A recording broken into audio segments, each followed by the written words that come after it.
14 अप्रैल। नहीं मानते हैं कि परमात्मा कोई है, परंतु कई है, परंतु जो मानते हैं उनको ये भी जानना जरूरी है कि पहले पहले परमात्मा क्या है, क्योंकि उनका भी यथार्थ नॉलेज होना चाहिए। एक परमात्मा की ही विषय है जिसके लिए अपने संसार में कहें सभी तरफ इसके लिए अनेकानेक बातें हैं। कोई परमात्मा के लिए कुछ बतलाते हैं, कोई परमात्मा के लिए कुछ, कोई कैसा, जो अगर मानते हैं तो फिर उसके लिए अनेकानेक विचार हैं। अभी ये भी समझने की बात है कि जो चीज है और मानी जाती है तो उनकी नॉलेज भी जरूर होनी चाहिए। अगर कई इनके लिए विचार हैं तो ये भी समझना चाहिए कि ये कोई मुंझी हुई बात है। क्यों एक चीज के ऊपर इतने विचार क्यों होने चाहिए?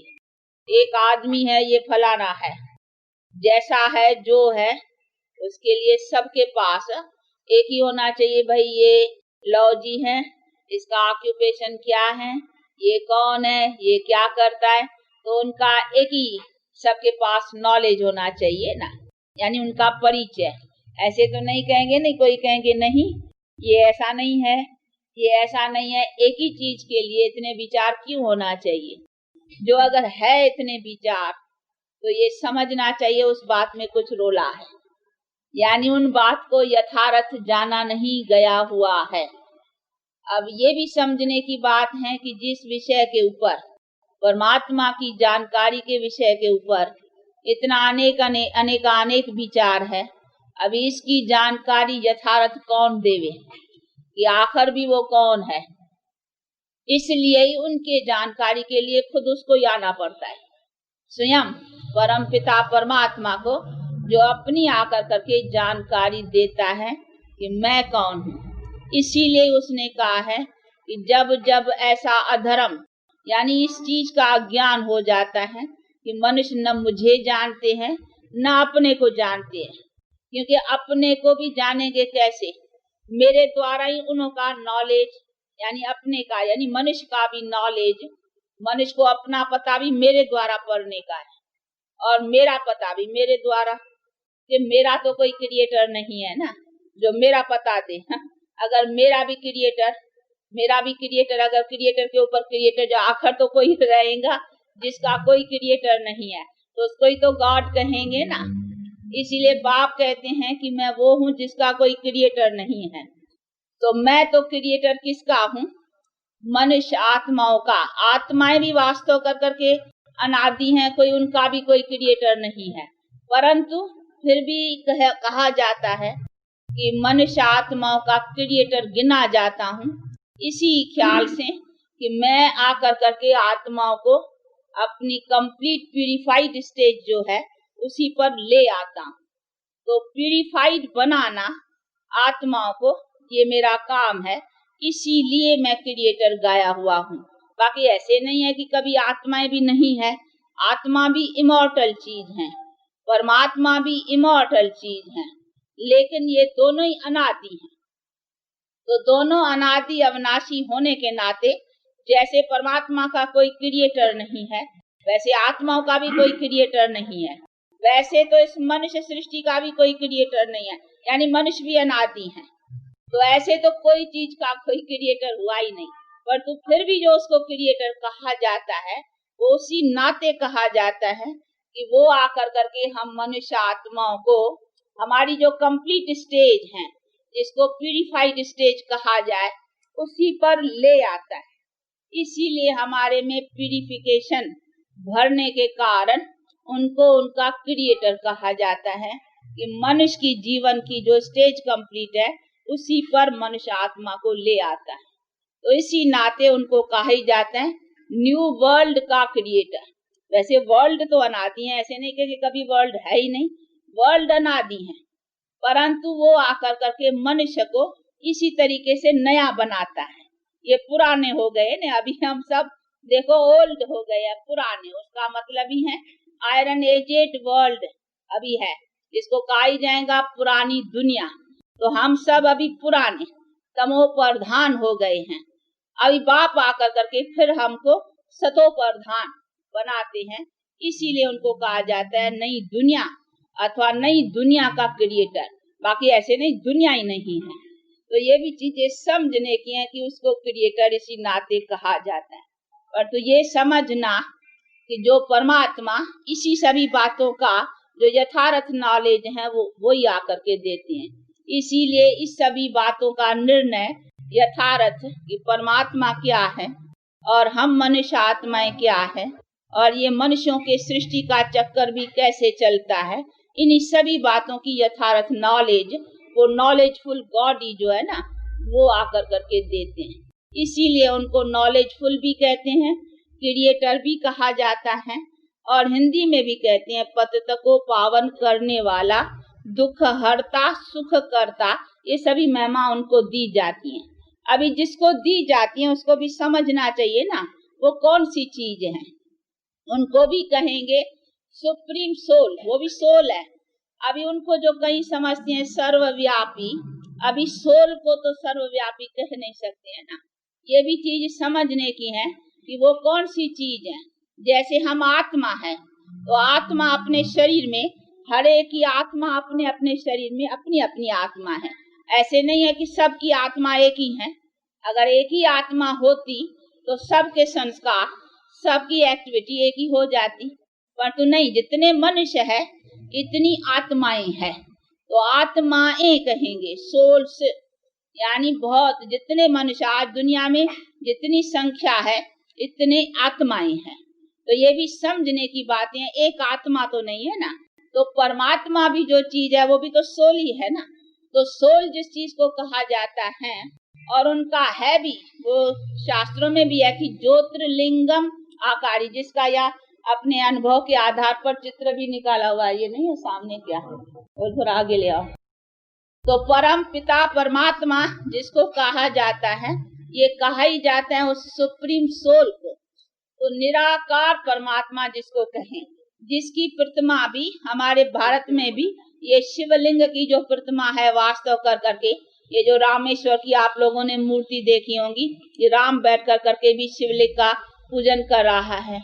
और कई चित्रों में आप देखेंगे सभी देवताएं भी शिवलिंग के आगे रिस्पेक्ट में खड़े हैं अथवा हाथ जोड़ कर करके। तो इससे ये निर्णय होता है कि सभी का ऊंचे में ऊंचा जो है वो वही परम पिता परमात्मा है। तो ये प्रतिमा जो है शिवलिंग की, ये उसी परम पिता परमात्मा की है।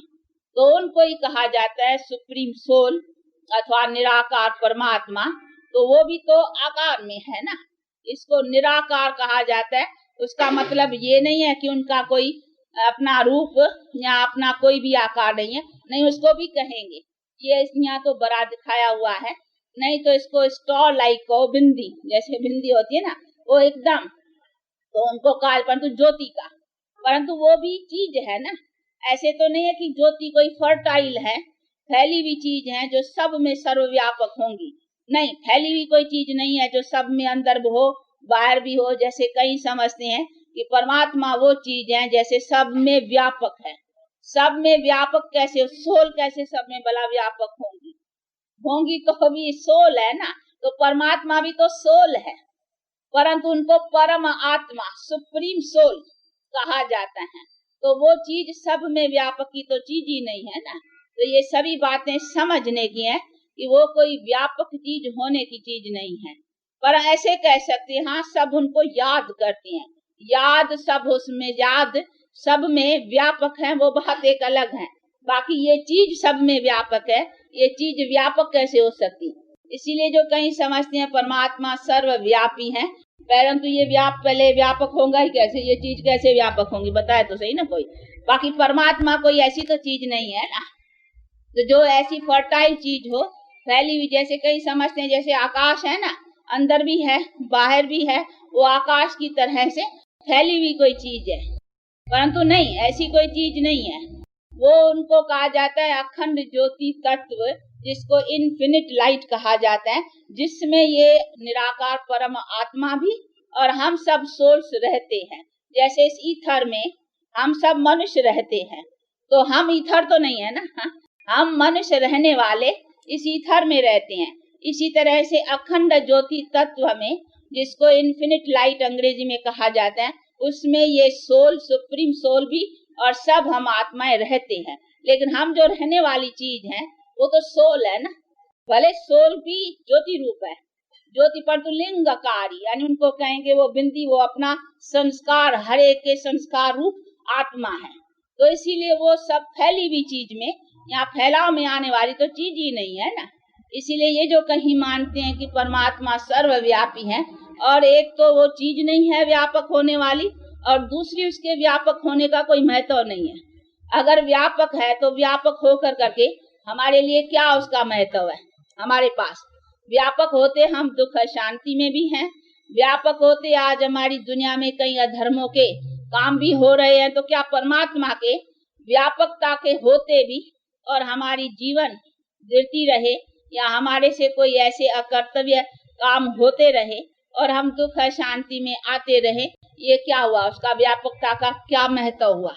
तो मैं तो आज कोई बड़ा आदमी भी कहाँ हाजिर होता है ना, कोई में देखो हमारा प्राइम मिनिस्टर था, तो हाँ कोई के हाजिरी में ऐसे बड़े आदमी में कोई भी ऐसा काम उल्टा हो जाता है तो कहते भाई तुम्हारे हाजिरी में और हमारा देश या हमारी जनता ऐसी दुखी है, तो आपका प्राइम मिनिस्टर बनना या ऐसे होने से फायदा ही क्या है?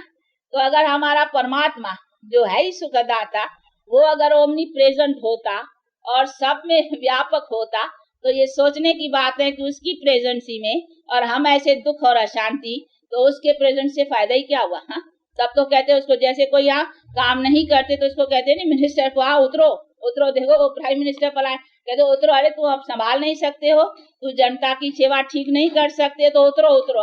तो अभी अगर गॉड ओमनी प्रेजेंट है और हम ऐसे दुख और अशांति में पड़े हैं, तो उसको भी कहना चाहिए ना, तू प्रेजेंट रह कर करके यहाँ हाजरा हजूर होते, तुम्हारे हमारा क्या फायदा करते हो? इसे तो तुम न होता तो अच्छा होता, तुम्हारी हाजिरी में और हम ऐसे दुखी और अशांत मनुष्य, और हमारे करतूत और ही बिरे, जिसको आज कहते भी है कि भ्रष्टाचार दुनिया, हमारा आचरण इतना बिगड़ता जाए और हमारी दुनिया इतनी दुखी होती जाए, तो फिर गॉड के ओमनी प्रेजेंट होने का फायदा ही क्या है?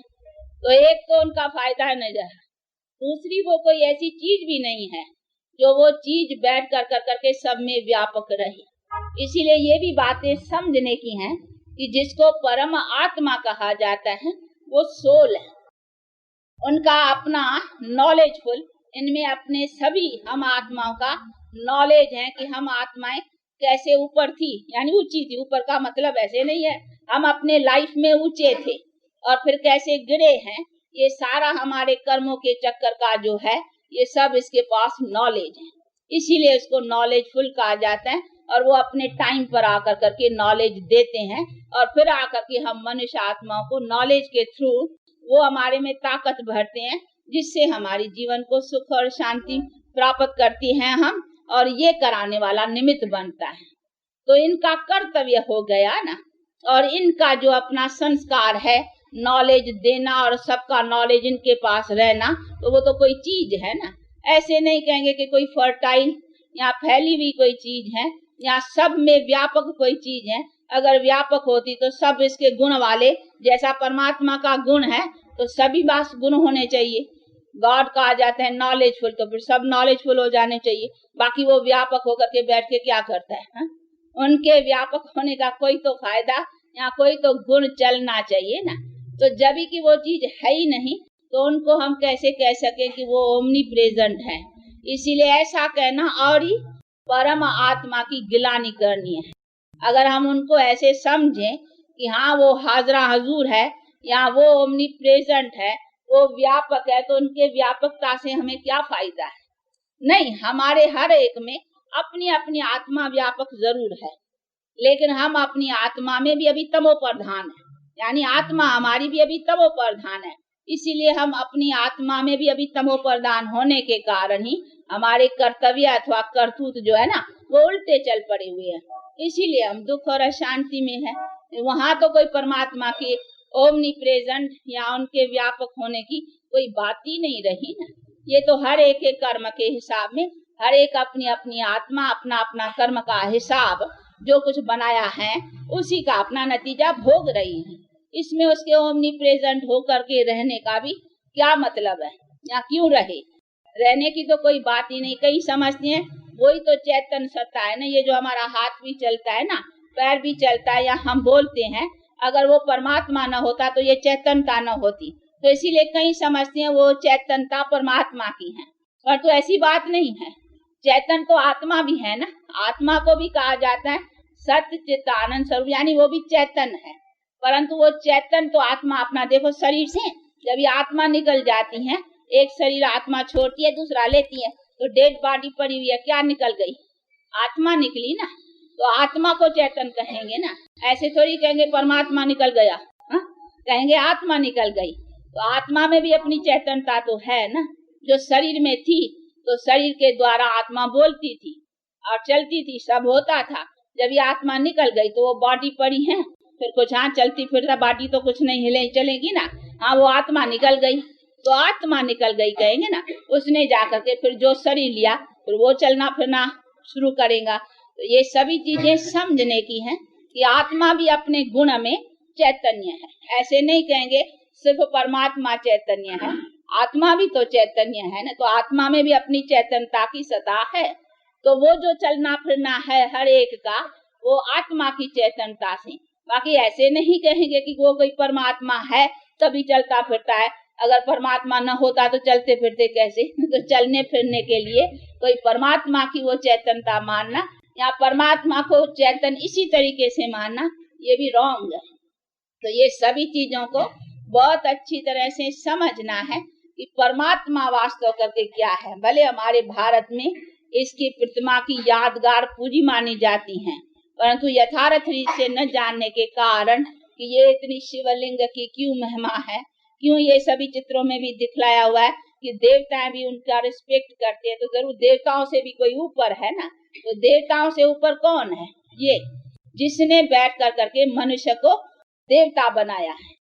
बाकी ऐसे नहीं है देवताओं ने कोई बैठ कर करके उनका पूजन किया है, ये तो चित्रकारों ने चित्र पीछे बनाए हैं, ये तो चित्रकारों ने बना। बाकी ऐसा नहीं है कोई सच सच राम ने कोई बैठ करके इनका पूजन किया है। परंतु ऐसा राम और ऐसा कृष्ण जैसे मनुष्य जो थे देवताएं, वो कैसे बने थे, इन परमात्मा ने आकर कर करके ये प्यूरिफाइड बना कर करके ऐसा मनुष्यों को पावन बनाया था। फिर उनकी यादगारों में ये चित्रकारों ने बैठ कर करके चित्र बनाए हैं। बाकी ऐसे नहीं है कि उन्होंने बैठ कर करके कोई इन्हों को पूजा है। तो ये सभी चीजों को अच्छी तरह से समझने का है कि परमात्मा क्या और हम आत्माएं क्या, और हम आत्माएं कैसे नीचे आती हैं अर्थात तमो प्रधान बनती हैं, और फिर हम आत्मा को ही सतो प्रधान बनने का है। बाकी उसी परम आत्मा को सुप्रीम सोल को न ये तमो प्रधान बनता है न इनको सतो प्रधान बनने की कोई बात है। ये एक ही सोल है जो जन्म मरण रहित होने के कारण इनको नीचे ऊंचे होने की कोई बात ही नहीं है। इसीलिए इनकी महिमा है कि ऊंचे ते ऊंचा भगवान, यानी हमारे को भी ऊंचे में ऊंचा आकर के बनाती है मनुष्य को, जिसके ऊपर कोई मनुष्य है ही नहीं। देखो ऊंचे में ऊंचे मनुष्य कौन से है, देवताएं। तो ऐसा सबसे ऊंचा मनुष्य बनाना ये किसने बनाया, इसने परमात्मा। तो मनुष्य को भी ऊंचे में ऊंच बनाने वाला ये सबसे ऊंच हो गया ना। इसीलिए इनकी महिमा है कि ऊंचे ते ऊंचा भगवान। तो भगवान ही मनुष्य को ऊंचा बनाएगा, मनुष्य मनुष्य को ऊंचा नहीं बना सकती।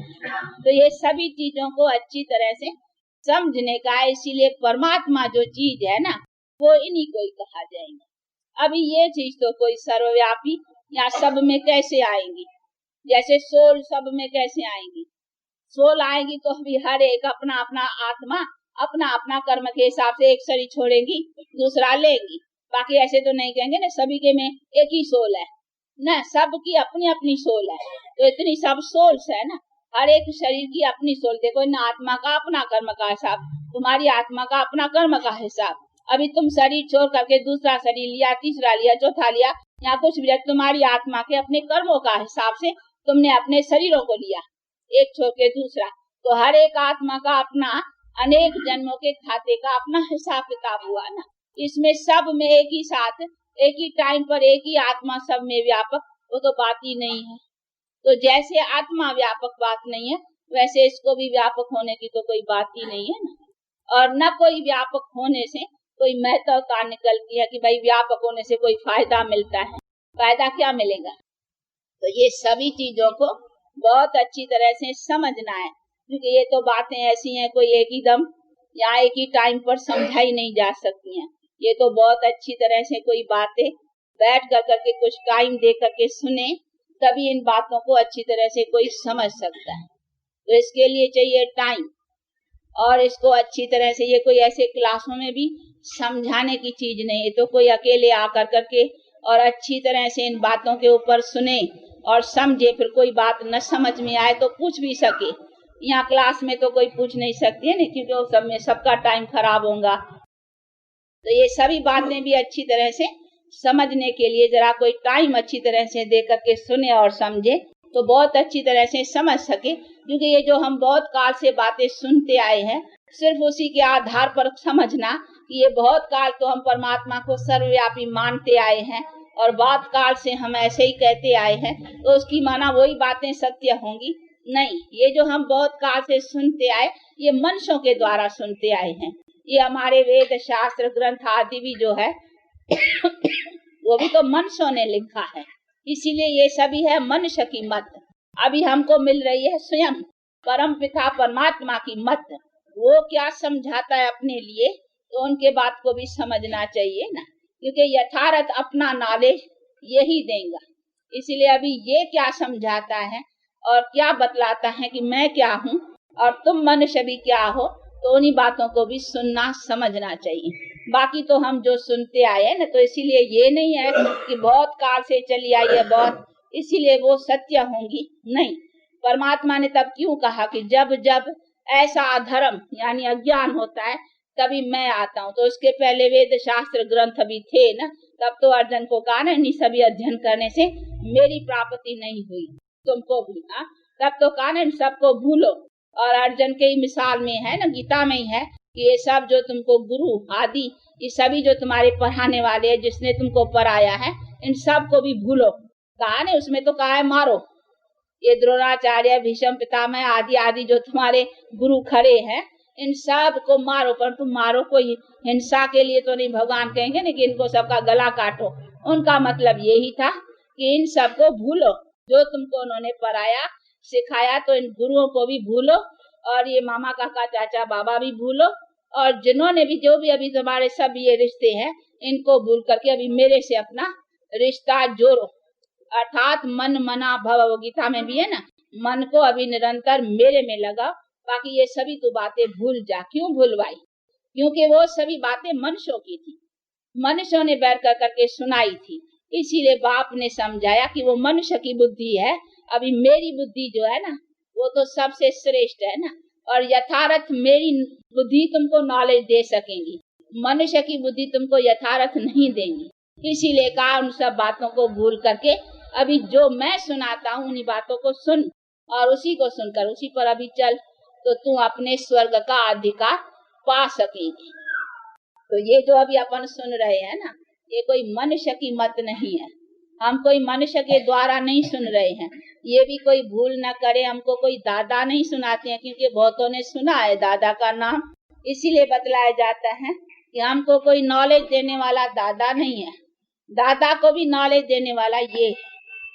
तो इसने बैठ कर करके नॉलेज दिया है, अपना परिचय, और हम सारे मनुष्य सृष्टि के चक्कर का ये नॉलेज ये स्वयं उसी परम पिता परमात्मा ने बैठ करके समझाया, जो दादा भी समझ रहे हैं और हम भी सब समझ रहे हैं, और उन्हीं के द्वारा इसी सभी बातों को जान कर करके और दूसरों को भी सुनाया जा रहा है।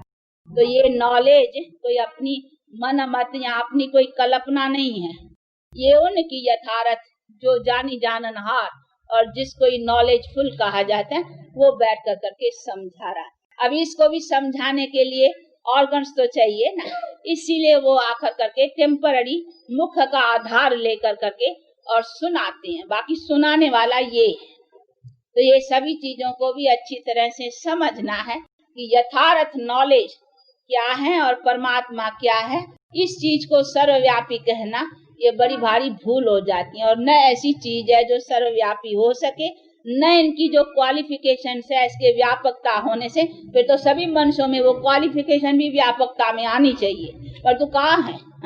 ये तो मनुष्य और ही डिस्क्वालिफाइड बनते जा रहे हैं। अगर ये सब में व्यापक है तो फिर इसकी व्यापकता का महत्व क्या हुआ? तो ये सभी चीजों को, जब भी मनुष्य भी कोई प्रेजेंट रहता है जिस स्थान पर, तो उनको भी खींचा जाता है कि भाई आपकी हाजिरी में ये काम ऐसा नहीं होना चाहिए। तो हमारे इतने परम पूज्य परमात्मा अगर अभी हाजरा हजूर हो, तो इसके हाजिरी में क्यों हमारी दुनिया ऐसी गिरती आई है? फिर तो उनके होने से हमारी दुनिया ऊंची ऊंची चलनी चाहिए, पर तो ऐसे नहीं। तो ये सभी बातें समझने, इसीलिए बाप कहते हैं मैं जब भी आता हूँ तो मैं आकर करके दुनिया को ऊंचा उठाता हूँ। मैं एक ही बार आता हूँ और एक ही टाइम आता हूँ, और वही टाइम आकर कर मैं दुनिया का डिस्ट्रक्शन और कंस्ट्रक्शन का काम करता हूँ। तो उसके कर्तव्य करने का तो बहुत महान महिमा है ना। ऐसे नहीं है कि उनका कर्तव्य कोई सदा ही चलता रहता है। कहीं ऐसे समझते हैं कि उनका काम तो सदा ही, ये सब जो कुछ चल रहा है ना, यही तो परमात्मा की सत्ता से चल रहा है। लेकिन ये सत्ता थोड़ी है जिसमें हम दुख और अशांति, जहाँ हमारी दुनिया दुख अशांति में और इतनी अपने यहाँ भ्रष्ट आचरण में चलती जा रही है, उसमें उनकी व्यापकता रखना, ये तो गोया उनकी इंसल्ट ही करना है ना। तो ये सभी चीजों को समझना और यथार्थ अपने पिता को जब तक न जाने तब तक हमारा योग अथवा कनेक्शन उस बाप से हो नहीं सकता। क्योंकि हम परमात्मा कोई देवता को भी नहीं कह सकते हैं, राम कृष्ण आदि को भी परमात्मा नहीं कह सकते हैं, उनको भी देवता कहेंगे। वो तो मनुष्य जो देवताएं थे, जो क्वालिफाइड मनुष्य थे वो थे, बाकी परमात्मा तो इनको कहेंगे ना।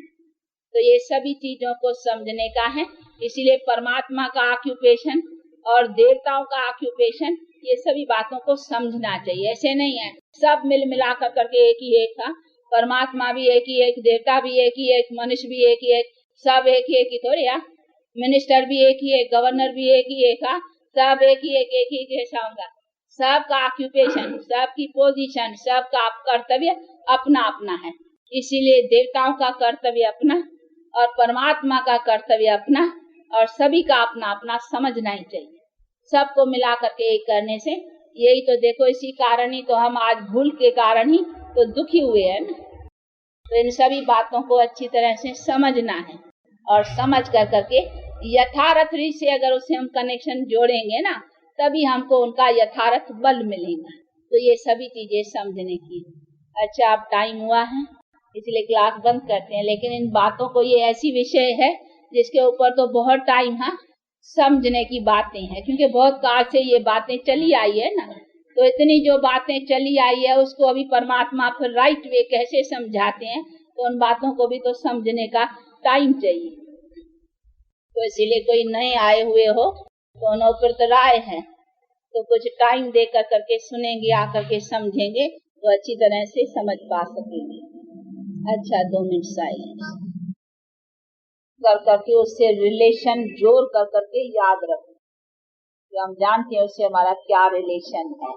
अभी प्रैक्टिकल में उसके साथ रिलेशन में है कि हम उसकी संतान है प्रैक्टिकल, और उनका जो फरमान है बी होली योगी, अर्थात पवित्र रहो, और फिर मेरे साथ मुझे याद भी करो। याद करने का क्यों फरमान है? क्योंकि हमारे पर जो पापों का बोझ है पहले का चढ़ा हुआ, उसको उतारने के लिए कहा भी है गीता में कि पापों को नष्ट करना, मेरा योगी पापों को दगत कर सकेगा। तो मेरा योगी, तो उनको याद रखो, तो उनको भी जान कर करके, ऐसे नहीं कोई भी रूप से याद करे, जैसे भी करे नहीं। वो कहते यथार्थ में जो हूँ जैसा हूँ, मुझे जान कर यथार्थ रीति से जो याद करते हैं वो मुझे यथार्थ पाते हैं, अथवा मेरे द्वारा यथार्थ जो प्राप्ति है वो कर सकते। अच्छा।